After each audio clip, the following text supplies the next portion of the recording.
स्वागत है आपका बी न्यूज़ नेशन में। मैं हूं खुर्शीद आलम। तकरीबन 2 साल से ज़्यादा का अरसा हुआ महानगर पालिका का चुनावी कारपोरेटर वार्ड में नहीं है। यानी 2 साल 4 महीने शायद हो चुके हैं, लेकिन वार्ड का कोई पुरसान हाल नहीं है। लेकिन सब लोग यही अपेक्षा कर रहे थे कि कारपोरेशन का इलेक्शन कब डिक्लेयर होगा, कब चुनायित कारपोरेटर आकर हमारे वार्ड का विकास करेगा। हर एक के जहन में यही सवाल उभर रहा था। लेकिन पिछले हफ्ते जो है इलेक्शन कमीशन के द्वारा एक कैटेगरी अनाउंस हुई है, लेकिन कौन सी कैटेगरी का मेंबर कौन से वार्ड में इलेक्शन लड़ सकता है, कैटेगरी सामने आई है। और उस कैटेगरी को लेकर एक सवाल सामने खड़ा हो रहा है। और इसके ताल्लुक से हम बात करते हैं ex corporator Abdul Razak Warti sir से। तो हमारे साथ जुड़े हुए हैं सर। इलेक्शन तो डिक्लेयर हो रहा है, कैटेगरी सामने आई है, तो इस कैटेगरी को लेकर आप क्या कहना चाहेंगे? जैसा कि आप जानते हैं कि बीजापुर शहर का इलेक्शन इस बार जो है 10 साल के बाद हो रहा है जी। बागवान साहब का जो इलेक्शन था उससे पहले ये महानगर पालिका का इलेक्शन हो चुका था, मगर उससे लगभग 18 महीने के बाद में बागवान साहब चुन के आए। उसके बाद में ये इलेक्शन हुआ, जब कैटेगरी होने के बाद में जब इलेक्शन हुआ तो जब बसवनगौड़ा चुन के आए, उनका 5 साल का पीरियड ख़त्म हुआ, इनका 3-4 साल का पीरियड ख़त्म हुआ। और हमारा जो पीरियड 5 साल का, जब हमें फर्स्ट जीबी से लेके 5 साल का जो वो पीरियड होता है, तो पीरियड के बाद में भी लगभग अब 2 साल 4 महीने हो गए, तो लगभग 3 साल का अरसा ये हो गया। तो कुल मिला के 10 साल ये हो गए कि ये इलेक्शन करने के विलम्ब जो कर रहे थे यहाँ के एमएलए जो हैं बसवनगौड़ा, वो इसे अपने अपने तरीके से अपना ये सेट बनाना करके कर रहे थे।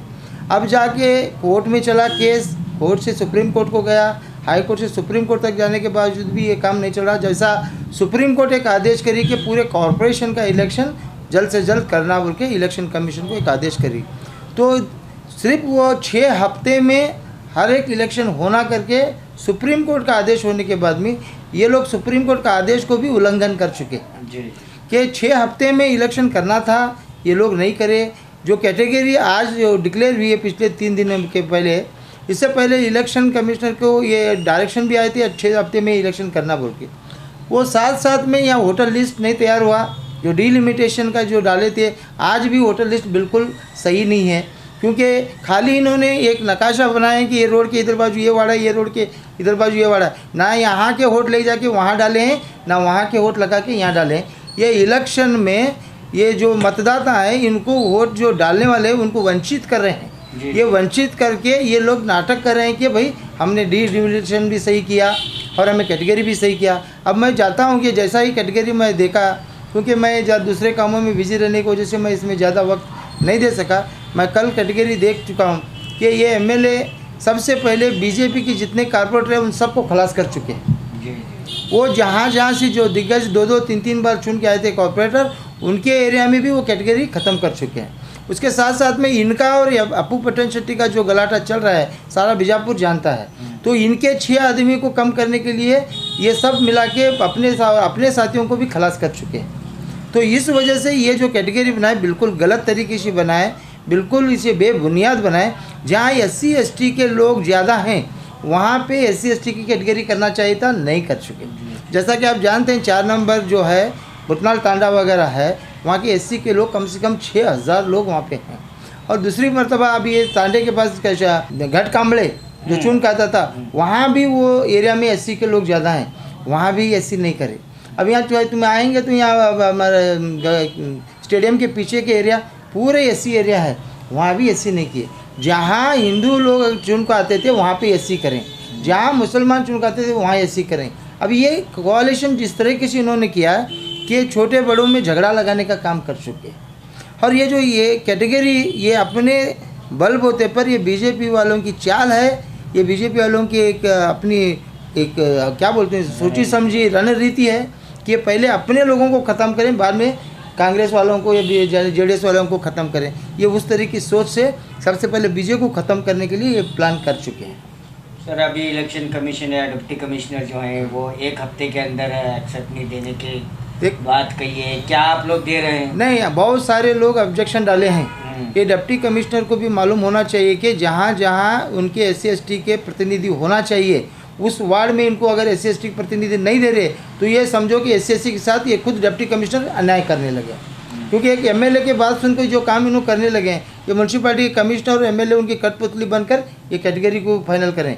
जैसा तुम जानते हैं कि 6 तारीख को यहाँ से डिप्टी कमिश्नर यहाँ से लेटर भेजते हैं, 8 तारीख को गैजेट होता है। तो कितना मोमेंट इन्होंने अपना चाल भून के बनाए हैं ये सब समझते हैं। तो जहाँ पे SC/ST माइनॉरिटी के लोग आते थे वहाँ पे SC भी नहीं आना, माइनॉरिटी भी नहीं आना, उस तरीके से ये लोग खेल खेले हैं। इसका सबक आने वाले दिनों में हिंदू भी देंगे, SC/ST भी देंगे, मुसलमान भी देंगे।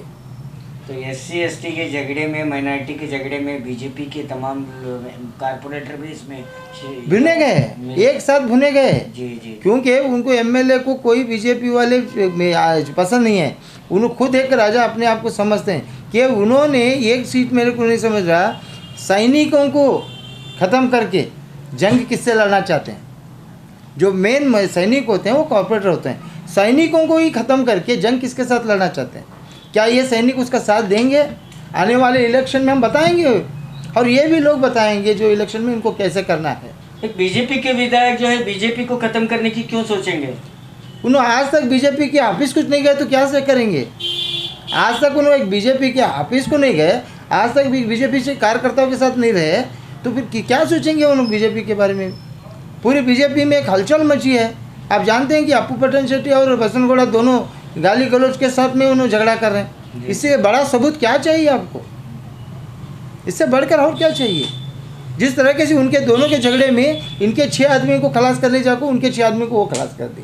तो जैसा दूसरों के लिए खड्डा खोदते हैं वो खड्डे में आपे ही गिरते हैं, ये साबित है ये आज की कैटेगरी। तो अब तक जो कारपोरेटर्स जो चुनकर आ रहे थे अपने अपने वार्ड्स में, तो आपके कहने के मुताबिक उनको बड़ा धक्का लगा हुआ? नहीं, उनको बड़ा धक्का नहीं लगा, बल्कि उनके जो वोटर्स थे उन लोगों की एक ख्वाहिश थी कि हमारे कॉर्पोरेटर चुन के आएंगे, हमारे कॉर्पोरेटर ये काम करेंगे, हमारे एरिया में ये काम बचा तो ये करेंगे। एक प्लानिंग होता है, एक उन्होंने क्या क्या काम किए हैं और आगे क्या क्या काम करना बोल के। अब जैसे ही नए चुन के आएंगे तो ये भी सीढ़ी से करना पड़ेगा। जब तक उनको कॉर्पोरेशन समझ में आना 2 साल चले जाएंगे। 1 साल तो उनके सम्मान प्रमाण इसमें जाते हैं, दूसरा समझ में आने के लिए उनको 1 साल जाता है। तो अब बचे 2 साल में इन्हों क्या करेंगे? ये कुछ भी काम डेवलपमेंट नहीं होना, सब इसका फुल फैल प्लस में कमीशन मार लेते बैठना, ये म्यूनसिपल कॉर्पोरेशन को सब लूट मार करना बोल के ये MLA और कमिश्नर वो DC मिला के सब खेल खेले। नए लोगों को भी चांस देना है। नए लोगों को चांस देने के लिए कोई दिक्कत नहीं है, नए लोगों को चांस दो, मगर समझने के लिए दिक्कत है। नए लोगों को चांस देना बेहद ज़रूरी है। अगर कोई मेरे वार्ड में आकर नए लोग चांस कर रहे हैं उसके लिए कोई दिक्कत नहीं है, हम सब लोगों को वेलकम करते हैं। मेरा मसला वो नहीं है, मसला जो कॉर्पोरेशन में हमने पिछले 30 सालों से जो कॉर्पोरेशन में काम किया उस कॉर्पोरेशन में क्या होता है क्या नहीं होता है हमको मालूम है, हमें जैसा समझ आता। अब दूसरा नया आदमी आएगा तो चुन कर आने के बाद में फिर ABCD से सीखना पड़ेगा। तो ये चाहते हैं कि ऐसे ही लोग चुन के आएँ, तो इसलिए प्लानिंग के साथ कॉर्पोरेशन में ये जो इलेक्शन ऐसा करना बोल के MLA इस तरीके से कर चुके हैं। तो सीधे सीधे ये जाहिर हो रहा है कि आप कैटेगरी से खुश नहीं हैं। अरे मैं खुश नहीं, बल्कि मेरे को कुछ भी फ़र्क नहीं पड़ता। मैं क्या कॉर्पोरेशन में रहूँ अभी, इसके बाद में आगे इलेक्शन में करना है मुझे, क्या जब खाली मुझे कॉर्पोरेशन में रहना है क्या? मुझे आगे के इलेक्शन में उसकी रणनीति तैयार करना है। जी। मैं भी MLA के कॉन्टेस्ट में करने वाला हूँ, तो मुझे ये भाई यही नहीं कि बल्कि मैं खाली कॉर्पोरेटर रहूँ। मुझे आने वाले लोगों के बारे में ये फिक्र है। ये कॉर्पोरेशन से मुझे कुछ लेना देना नहीं है, मगर मेरे जो कॉर्पोरेटर चुन कर आने वाले उनके लिए जो सहूलतें आम करना है, मैं पूरे एरिया में जाके हर कॉर्पोरेटर को चुन को लाने का काम करूँगा। मेरे एरिया में मेरे कॉर्पोरेटर नहीं हो तो मैं पिछले 4 साल 4 बार कॉर्पोरेटर हो चुका हूँ, मुझे कोई अफसोस नहीं रहेगा, क्योंकि मैं अब जो खड़े होंगे उनका इलेक्शन करके उन सब लोगों को कांग्रेस से चुन को लाऊंगा, कांग्रेस के लिए मेहनत करूंगा, उसके लिए काम करूंगा। कोई भी कैंडिडेट किसी भी नहीं, हर कैंडिडेट के साथ में जाऊंगा, हर वार्ड में जाऊंगा, हर वार्ड में उनकी प्रचार करूंगा, उनको चुन कर लाने की कोशिश करूंगा। तो इस आप जो है 1 हफ्ते के अंदर ऑब्जेक्शन फाइल करेंगे? आप बहुत सारे लोग ऑब्जेक्शन फाइल कर चुके हैं, कोर्ट को भी जा रहे हैं, और ये सब प्लान है। DC ओवररूल भी कर सकते हैं, मगर ऐसा नहीं करना चाहिए, क्योंकि इनके प्लान के मुताबिक कोई ऑब्जेक्शन को लेके डीसी ओवररूल करके ऑर्डर कर सकते हैं, मगर वो नहीं करना चाहते। डिप्टी कमिश्नर पूरे बीजापुर के जिला मैजिस्ट्रेट हैं, सबके साथ अन्याय नहीं होना चाहिए, सबके लिए न्याय करेंगे। मैं उनसे उम्मीद रखता हूँ कि जिला अधिकारी है ना ऑब्जेक्शन को लेके क्या सही है, क्या सही करना है। जैसा कि आप जानते हैं 31, 32, 33, 34, 35 पूरे जनरल लेडीज़ एक साथ एक एरिया में कैसा लेडीज़ कर सकते हैं, कैसे कर सकते हैं। ये पहला कॉरपोरेशन का पहला इलेक्शन है, पहले इलेक्शन में कैटेगरी ये नए सी बना सकते हैं। क्यों ये अब 33% कर रहे थे तो 50% कर चुके हैं, मगर उसके लिए भी हमें वेलकम करते हैं, मगर सही तरीके से करना चाहिए ना। जहाँ जहाँ पे जो लोग हैं, जिन कमेटी के लोग हैं, उन कमेटी के लोगों को आने के लिए उनको मौका देना चाहिए। जगह प्रतिनिधि क्या बोले तो तुम्हें कहाँ भी ठहर को चुन के आएंगे, दूसरे जगह एरिया में काम कर सकते हैं क्या। इसमें माइनॉरिटीज़ के लिए कितना बड़ा नुकसान हुआ है? माइनॉरिटीज़ का नुकसान जब से ये एमएलए चुन गया तब से हो रहा है, अब तो होगा, लेकिन इसके बावजूद भी हम माइनॉरिटीज़ के मेंबर 10 से 10, 11 चुन के लगाते हैं। कैसा भी हम लगाएंगे, चुन के लगाएंगे। उसके लिए हमें बहुत मेहनत करेंगे, जद्दोजहद करेंगे। ये कांग्रेस की ताकत हम दिखाएंगे। कोई भी लोग क्यों ना हो, हर कौम के लोग कांग्रेस के साथ जुड़े हुए हैं और अच्छे लोग हैं, बीजापुर में समझदार लोग हैं। और समझ के ये जो बीजेपी के जो जितने भी अन्याय हो रहे हैं पिछले 14-7 सालों से जो कर रहे हैं ना, सबको मालूम है डीजल का रेट क्या है, पेट्रोल का रेट क्या है, गैस का रेट क्या है, कितनी महंगाई बढ़ रही है, ये खाने पीने के लिए टैक्स बढ़ रहा है। तो ये सब लोग जानते हैं कि कितनी तकलीफ़ का सामना कर रहे हैं। आज 75 साल हुए, 75 साल में ये 14 साल में इन्हों क्या कर रहे हैं। पिछले 60-65 साल से कांग्रेस गवर्नमेंट भी थी, जेडीएस भी थी, तो कितने बड़े बड़े काम करें, मगर ये सब जितना हम कमाए हैं ये सब बेच रहे हैं। ये सब लोगों को मालूम है, इसका सिला इनको मिल जाता है। मैं आपको साथ ही साथ में ये भी बताना मुनासिब समझता हूँ कि हिंदुलित वर्ग अ का जो कैटेगरी है, इसमें मुसलमान ठहर सकते हैं, सिख ठहर सकते हैं, ईसाई ठहर सकते हैं, जैन ठहर सकते हैं, बुद्ध ठहर सकते हैं, गानग्यार ठहर सकते हैं। ये सभी वर्ग के लोग ठहर सकते हैं। हमारे कुछ मुसलमानों को ये कंफ्यूज है कि ये पिंजार ठहरेंगे या मकानदार ठहरेंगे या अत्तार ठहरेंगे या पुल माली, ऐसा कुछ भी नहीं है। सारे के सारे मुसलमान हिंदुलित वर्ग ये में ठहर सकते हैं। एजुकेशन की कैटेगरी अलग होती है, इलेक्शन की कैटेगरी अलग होती है। आप ये जान लें, जो भी हजरात इलेक्शन में ठहरना चाह रहे हैं उनके डॉक्यूमेंट सही तरीके से तैयार करें और उनका टैक्स पेड रसीट बना लें। और दूसरी बात क्या है, उनके आधार कार्ड, इलेक्शन कार्ड जो करेक्ट हैं क्या नहीं, नॉमिनेशन में भरते जब सही लिखें, सही भरें, ताकि आपके फार्म रिजेक्ट न हो। और उसके साथ साथ आप हिंदुलित वर्ग का तहसीलदार ऑफिस में जाएं और आपकी सर्टिफिकेट बना लें। जहाँ कैटेगरी है हिंदुलित वर्ग ए की, वहाँ पे जाके तहसीलदार ऑफिस में हिंदुलित वर्ग की सर्टिफिकेट को अप्लाई करें। वहाँ अप्लाई ताबड़तोड़ आपको मिल जाएगी, वो लेके रखें ताकि आपके डॉक्यूमेंट पूरे रहने का Aadhaar card, election card, ration card और तुम्हारा कोई बैंक का पासबुक या तुम्हारी प्रॉपर्टी का डिटेल, जितने भी डॉक्यूमेंट हैं और आपका टैक्स पेड सर्टिफिकेट वगैरह सब कॉर्पोरेशन से लें। और कोई लाइट बिल, नल बिल ये कोई बाकी न रखें, सब भर के सब टैक्स वगैरह क्लियर कर लेके आपके अपडेशन रहे। और किसी के या पुलिस स्टेशन में केस वगैरह भी हैं तो आपके क्लियर हुए तो वो सर्टिफाइड सर्टिफिकेट लो, ताकि कोई आपको ऑब्जेक्शन करें और वो ऑब्जेक्शन से आपका फार्म रिजेक्ट न हो। आप वो सभी डॉक्यूमेंट आप इकट्ठा करें, करके जब भी आपको ज़रूरत होती है आप उसको प्रेजेंट करें। और बिल्कुल बिना किसी डर के आप BCA में ठहर सकते हैं, हिंदुलित वर्ग ए में ठहर सकते हैं। आपको कोई शिकायत का मौका नहीं मिलेगा। आप पूरे डॉक्यूमेंट अपने अपने तरीके से सारे मुसलमान में जो भी रहेंगे वो सब के सब भी ठहर सकते हैं। आप जनरल में भी ठहर सकते हैं। अगर जनरल कैटेगरी है तो वहाँ लेडीज़ हो या जेंट्स हो, कोई भी ठहर सकता है। वहाँ हिंदू हो, मुसलमान हो, सिख हो, ईसाई हो, उसके लिए कोई ऑब्जेक्शन नहीं है। उसके लिए सर्टिफिकेट की ज़रूरत नहीं है। जनरल में किसी सर्टिफिकेट की आपको ज़रूरत नहीं है। अगर BCA में अगर ठहर रहे हैं तो आपको सर्टिफिकेट की ज़रूरत होती है। आप सर्टिफिकेट कंपल्सरी लें, तहसीलदार ऑफिस में जाएँ, कभी एप्लीकेशन दें, तो एप्लीकेशन के साथ साथ आपको दिया जाएगा। वो लेके आपका फार्म सही से कुछ गलत ना करते हुए एक साफ़ सुथरे, नहीं तो एक वकील के पास जाके भर के आपका फार्म प्रेजेंट करें, वरना आपका फार्म रिजेक्ट होने के इम्कान होते हैं। और ख़ास करके अक़लियतों के फार्म रिजेक्ट करने की कोशिश भी ये लोग करते रहेंगे। आप उसका ख्याल करें, जो कापी दिए रहते हैं उसी को रिसीव करके ले लें। इतना कहते मैं आप लोगों को ये मेरी राय आप लोग के सामने रखता हूँ। साथ ही साथ में जो बातें हमारा खुर्शीद आलम साहब जो क्वेश्चन किए उस सब का मैं आप लोगों को बता चुका हूँ। मगर जो भी हज़रात नए चुन के आ रहे हैं वो सबसे पहले अपना अच्छा एक प्लान तैयार करें, एक अच्छे काम के लिए आप रुक जाएँ। कि कॉर्पोरेटर होना आप यह है कि जनप्रतिनिधि आप हैं, पूरे आपके वार्ड के लोगों का चेहरा आपका, आप उनकी मुंह से जो बात उनकी निकलती है वो आपको कॉर्पोरेशन में बोलना है। बिना किसी झिझक के आप लोगों को वहाँ बोलने का अधिकार होगा, मगर चौखट में रहकर आप लोग बोलें, ताकि कोई ऑफिसर को या किसी चीज़ को कोई गलत अल्फाज न करते हुए आपका पूरा अधिकार है, पूरा हक है कि बजाय अपने वार्ड के जनता की जो समस्या है वो समस्या को आप जनरल बॉडी में रख के आपका काम करा ले सकते हैं।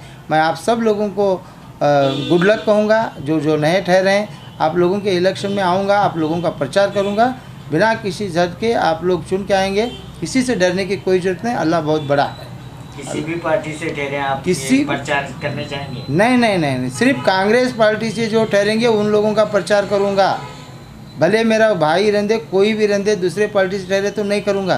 कांग्रेस से जो कैंडिडेट हैं उन लोगों का ही प्रचार करूंगा। तो बहुत बहुत शुक्रिया। ये थे माजी कारपोरेटर अब्दुल रज़ाक वारकी साहब। तो इन्होंने जो हाल ही में कैटेगरीज अनाउंस भी है, कैटेगरी डिक्लेयर भी है, इस पर उन्होंने अपनी राय पेश की और उन्होंने इसे सीधे जो है गलत बताया, अन्याय बताया। माइनॉरिटी, एससी, एसटी के साथ साथ बीजेपी का भी इसमें बड़ा नुकसान बताया और इसको करने में नगर विधायक का बड़ा रोल है। ये भी उन्होंने कहा कि वो इन जो 1 हफ्ते का 8 दिन का जो डिप्टी कमिश्नर के पास ऑब्जेक्शन फाइल करने की डेट है, उसमें उन्होंने वो भी कहा कि वो बहुत से लोग जो है इसके खिलाफ ऑब्जेक्शन फाइल करेंगे और ये बहुत बड़ा अन्याय होगा। और नए लोगों के चांस देने के कहने के मुताबिक उन्होंने भी कहा कि हम उनका वेलकम करते हैं, लेकिन अभी तो फिलहाल तो उनका कारपोरेशन में इलेक्शन लड़ने का कोई